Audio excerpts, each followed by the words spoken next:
Warframe has been around for a long time, 12 years plus change as of this recording. That's a significant life for any game, especially one as dynamic as Warframe, and in those 12 years, things have changed considerably. Warframe isn't the same game it was that many years ago. With additions like bullet jumping and hundreds of new items, arcanes, mods, Archon shards, incarnons, lich weapons, augments, and more, it's understandable that systems effective 12 years ago may not be as efficient today. And that brings us to today's topic, survivability. Survivability is a simple term, meaning staying alive. You can't kill enemies or get loot if you're dead. So how does Warframe address this? Well, many options exist, so let's begin by defining some terms. Warframe offers various forms of survivability, so let's start with the simplest, invulnerability. This is usually displayed in-game by your health and shield bar becoming permanently grayed out. There are two main forms of flat invulnerability, those being passive and active.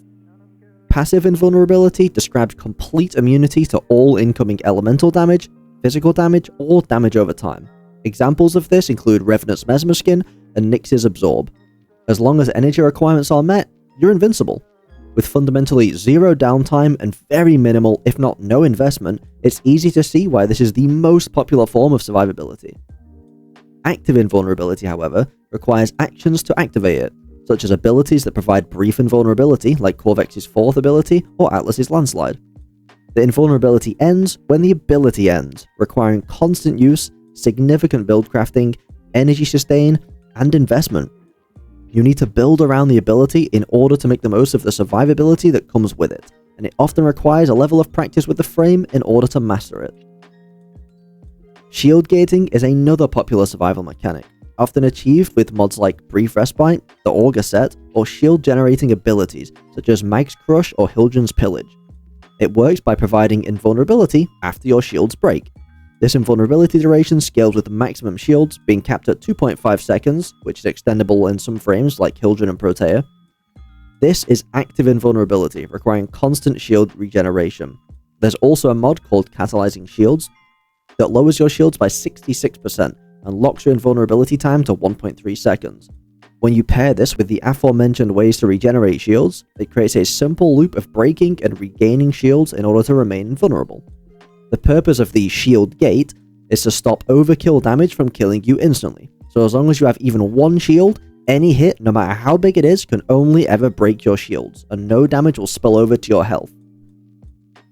Invisibility is also very popular, unless you survive by avoiding hits. It's a super simple mechanic, and while you are still vulnerable to stray shots or AoE attacks, you largely avoid any damage, as the enemies simply cannot attack what they cannot see. Finally, we have hit point tanking. There are three main types of tanking, that being shield tanking, health tanking, and overguard tanking. Some frames like Styanax and Dante can generate overguard via abilities or augments, giving them an extra pool of hit points that provide very brief invulnerability when they are broken. Health tanking uses raw health and armor, stacking damage resistances to extend your effective hit points. Shield tanking is pretty similar, stacking shields, shield regeneration, and damage resistance in order to out-regenerate the damage taken. There are some niche forms too, like energy tanking, but usually they just fall under the previous broader categories. Now we've got that out of the way, is there a problem? And if so, what is it? The simple answer is yes. While many survivability methods exist, some of them require significantly more investment than others, and some are simply just more effective. Permanent invulnerability renders invisibility, damage resistance, or overguard completely unnecessary, and this is the core issue we're facing. Warframe is a PvE game, and as such, Warframes can only be compared against each other. For example, Revenant is the most played frame right now, and this isn't due to superior nuking, damage output, or being the best weapon platform in the game, but rather having the easiest passive invulnerability. One button provides complete invulnerability to all damage, refreshable at will, zero downtime, zero investment, zero downsides. His augment can also extend this to his teammates, even if it is to a limited effect. Compare this, for example, to Banshee, that lacks any innate damage resistance, no shield or health regeneration abilities, no overguard generation, and no significant invulnerability beyond the brief shield gating that comes as standard with any shields. Revenant's ease of use here is clear. Banshee requires far more investment to get even remotely equal survivability, leaving much less room for other modifications. So, what's the solution? Well, that depends. In a recent dev short, Rebecca Ford stated that she much prefers active invulnerability over passive, and that it's generally healthier for the game. You can find a link to that dev short in the description. This opens up a whole series of discussions. It very much seems like she wants to deviate away from the one-button form of survivability, and I for one agree with that. Active playstyles will always be more fun than inactive ones. However, in order to promote active playstyles, the options at our disposal to stay alive need to be up to scratch, and right now, most of them aren't. Let's discuss. Starting with the hot topic right now, health tanking. There are so many problems with health tanking. It doesn't scale into high-level content, it doesn't have any form of gating, it's mod-intensive, and it has severely diminishing returns. It also relies very heavily on the base stats of a Warframe. Very few frames have high enough base health and armor to even warrant investing in health tanking. And even then, they still suffer from all of the previous issues. You need so much armor and health to even get close to enough effective hit points to survive. And in high-level content, it doesn't even matter, as if an enemy hits you for enough damage, you die instantly, with no time to react. So, what's the solution to that? Well, there's been a few suggestions by the community. One suggestion I like is segmented health. To demonstrate this, I will use Microsoft Paint and my expert drawing skills, so please bear with me as this section of the video will be completely unscripted. Okay, so here we have John Warframe. Okay, he's pretty happy, because he's alive. This is his health bar. He has 10,000 health. Very healthy boy. He also has 90% damage resist from his armor. Over here, we have Angry Grenier Man. He's so angry because we've killed all of his clones. Okay? He's got a gun. It's a shotgun, okay? He shoots at you, and he is doing 10 damage per shot. He hits 3 bullets on you. That's 30 damage. You've got a 90% damage resist, so 90% of that goes away. You only take 3 damage. Sounds great, right? And it is. In lower level content, this is perfectly fine. However, once you start getting into much higher level content like ETA, EDA, or if you're running like, you know, any kind of level cap content, Steel Path Circuit and stuff like that, if this is the only form of survivability you have, so you have no additional, no additional shields, you have no kind of gating here. So if you get hit by by a shot that does 100,000 damage, it's kind of irrelevant that you have a 90% damage resist, because 90% of 100,000 is 10,000. So if he hits you with this attack, you die instantly. There's no shield gating, there's no last chance, you're just dead. You're down on the ground, and if you're solo, like that's it, you're dead.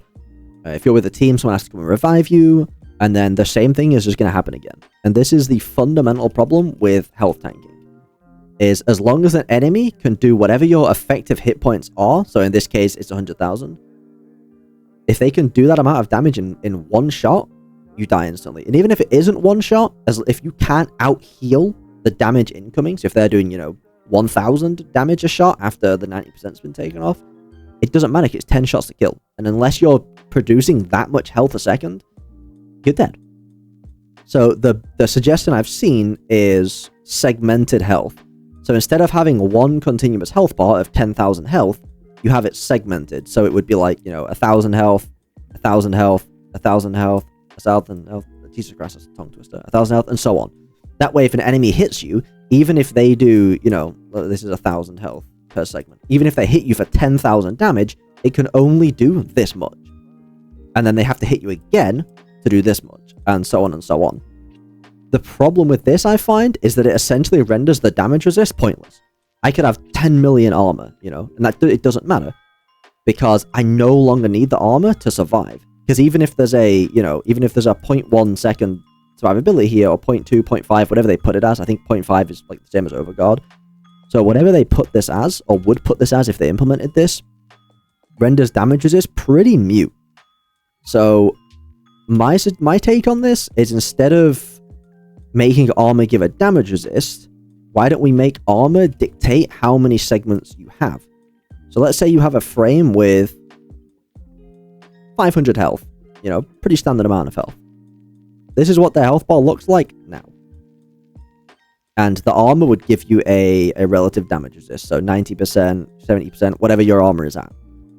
Let's say you have 0 armor.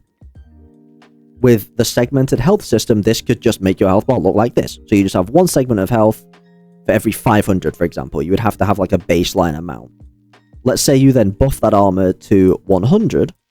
Every 100 armor could lower the amount of health needed per segment. So instead of the default 500, it could be 450, which would then give you 1 segment straight here. It would cut this off, and it would make it a segment. You can use that as Y. So that would then give you 1 segment of health.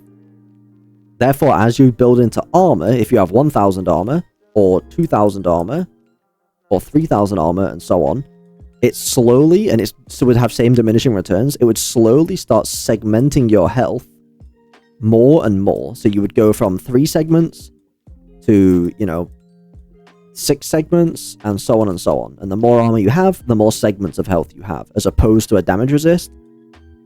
This could work. I'm not a game developer, so I have no idea how this would play out in-game. It could be absolutely terrible. It could completely break the game. It would also mean that damage resist abilities would basically be redundant, because what's the point if I have 500 health? What's the point of having any, 90% damage resist when these segments might only be worth 100 health each, you know? So, I don't know, it's a thought. This is like the most popular sort of quote-unquote solution going around, just to segment health. And I think it would need a lot more discussion. It would need a lot more figuring out before we like actually could come up with a system, or before DE, I guess, would come up with a system that would work. So yeah, this is my little doodle, kind of explaining it and why I don't think the system would really work that well without major changes to pretty much every damage resist ability in the game. You'd have to make it so all the damage resist abilities provide segmented health instead. I don't know, it's complicated. But yeah, back to the video. Thank you, Past Shane. In the end though, I'm not a game designer, so all I can say is this: I prefer active playstyles versus inactive ones. I strongly believe that the core of Warframe is build crafting. If you give every frame complete invulnerability with 1 button press, then you essentially eliminate all creativity. As always though, this is just one man's opinion, and I encourage all of you to leave your opinions in the comments below. Do you think we'll get a survivability rework in the future? How do you think they should solve it? Do you have any suggestions? Maybe a Revenant nerf? Who knows? As always, this has been Totally Immersed, and I'll see you in the next video.